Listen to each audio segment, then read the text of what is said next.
What's up, y'all? Welcome back. If you're new here, welcome to another video. Let's do some more work on the Evo.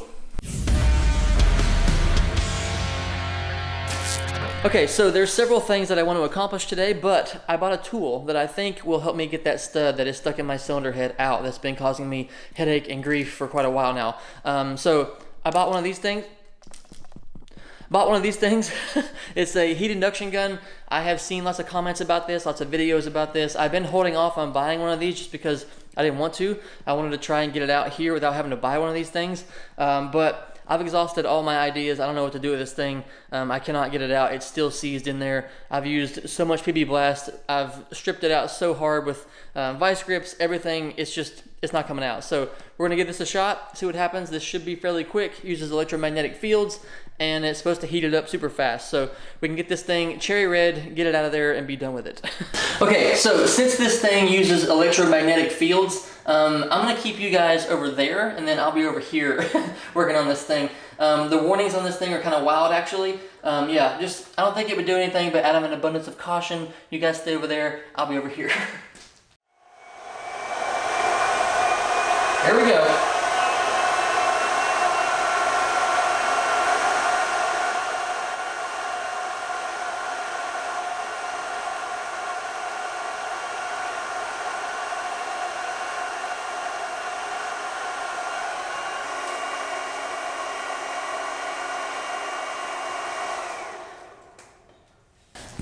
Okay, so I don't know what's going on, but it's not heating it up. It's not getting it hot.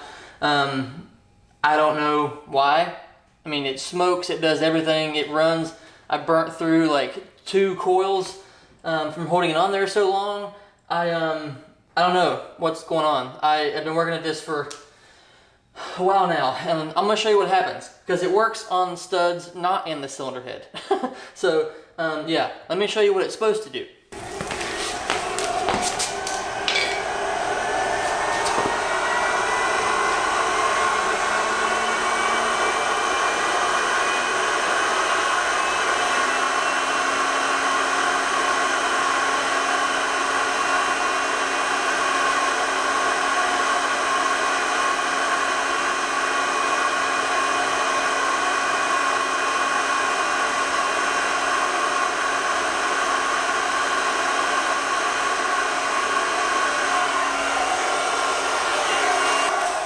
Do you see that? That was 25 seconds, maybe.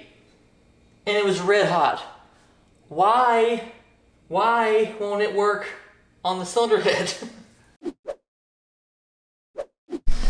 I don't know what to do. We have burnt through several different sizes of coil.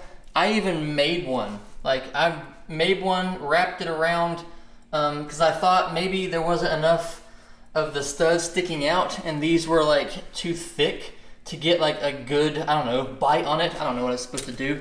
But I made one that was like 1 coil, 1 wrap, and got it around the stud right there, and it sticks out quite a bit. There was enough sticking out, but it just would not get hot.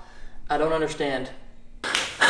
So I'm gonna do some calling around, see what I can figure out, because that was my last resort. I am out of tools, I'm out of options, and I'm out of ideas. I don't know what to do with this thing, so yeah, I'm gonna call around a little bit, see what I can figure out, and just go from there. All right, while that is incredibly frustrating and it took up several hours in the day, we're not gonna let it ruin the whole day. So let's work on some more things in the engine bay. All right, so since we're gonna have, let me move you guys right here a little bit. Since we're gonna have some nice new brushed aluminum tanks, piping, all that kind of stuff in the engine bay, I want to clean up these AC lines. Let's get some red Scotch-Brite and we'll scuff this up, give it kind of a brushed look, hopefully, and go from there.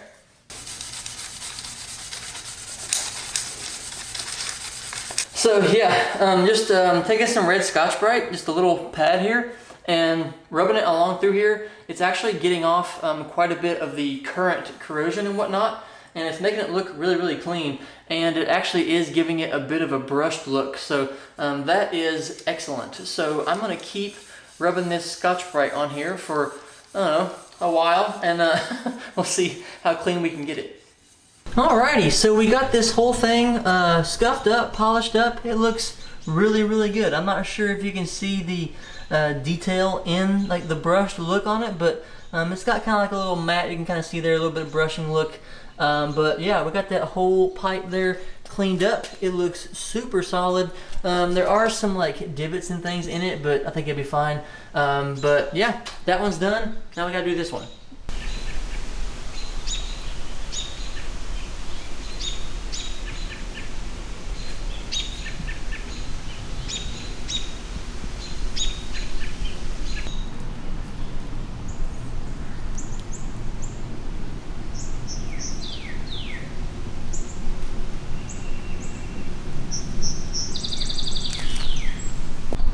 Yeah, so if you remember in the last video, I think it was, we were putting on the alternator and there was an issue with the tensioner. So we went ahead and got one of those ordered. So the new one has arrived. This is OEM tensioner here. So we can mount this thing back onto here. I gotta get a new belt as I cut that one. And so, yeah, let's just mount this on here real quick, get it on there, get it out of the way, and have it on the motor. This thing is actually super easy. It's just a couple bolts, and it comes right off. There's two, one here and one here. One long skinny one and one long not so skinny one. Okay, so after calling around some places and figuring out what I needed to do, what I could do, all that kind of stuff, I looked up a guy who has like a mobile type of welding company that would like come out to you with his truck or whatever with the welder on it. Usually like heavy equipment, I guess, but it was going to be several $100s to have him come out based on like the miles to get here, the equipment, all that kind of stuff, his hourly rate, things of that nature. And he had a minimum charge, so that also, like, it could take him 5 minutes to do it, but he also had a minimum charge, and so that wasn't going to work. And so I also thought about it, and I'm like, I don't want just like a random guy who's not like a car person coming out and just welding on a nut. I see that going from bad to worse somehow. And so, yeah, I don't want to drill it out because I'm afraid of messing it up, sliding it off, getting sideways in there, whatever. I don't have the tools to go like straight in on it. And so the only, the more drastic option that I never really thought of doing because I didn't want to was removing the head. So we're going to have to remove the head and send it to MA Performance. I've already talked to those guys, and they said they'd go through it, get the stud out, and go over the head, make sure everything's good and stuff like that in there just for peace of mind. But yeah, so that is the option I guess we're going to be going. I never once thought of removing the head because that just wasn't something that I thought I could do or wanted to do in this process, but I'm out of options, and so I guess we're going to have to remove the head. So yeah. With that being said, I will not be doing that today because I need to mentally process all of that and what I'm about to do and how I'm going to do it, because I do not remove cylinder heads. Never have, never thought I would. This wasn't even on my radar of things to do. So yeah, super anxiety inducing, very nerve wracking, but gotta do what I gotta do. I mean, this is my only other option really. This is the last resort, I guess, and so at least they can get it out professionally and not mess up the head. It's better than destroying the head myself and all of that and then being out ahead entirely. But yeah, it's going to hold up some things. They said they're about 3 weeks out on this kind of work. So yeah, add another 3 weeks to this whole project, which, I mean, we're so close to putting the engine back in and having this kind of thing happen. And this kind of process needing to be done is frustrating, but we will get through it just like we have everything else. We'll just keep pushing forward, but I gotta process it first. So, so I finally went ahead and got off that oil line that came off of the oil filter housing here that was just kind of hanging around there, all zip tied together. This is from the old setup. We got new lines and all that stuff going on, but yeah, it was pretty grody, pretty cruddy in there, but we got it off, and that's just one more thing off the motor. I went ahead and took the red Scotch-Brite as well while I was doing all the AC lines. I figured I might as well do this power steering line. And so this goes right up into here. And I went ahead and done that, but I think I have a new like flex power steering line. And so I think it's gonna take the place of this, but I figured I was already here scuffing up all that stuff, so I might as well do it. But man, it looks brand new. That red Scotch-Brite is the ticket.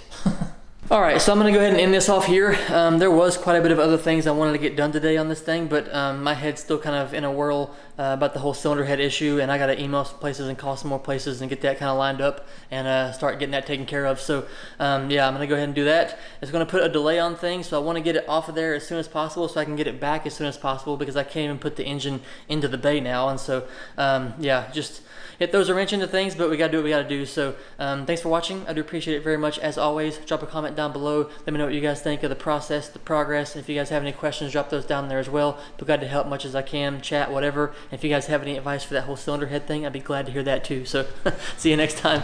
Bye.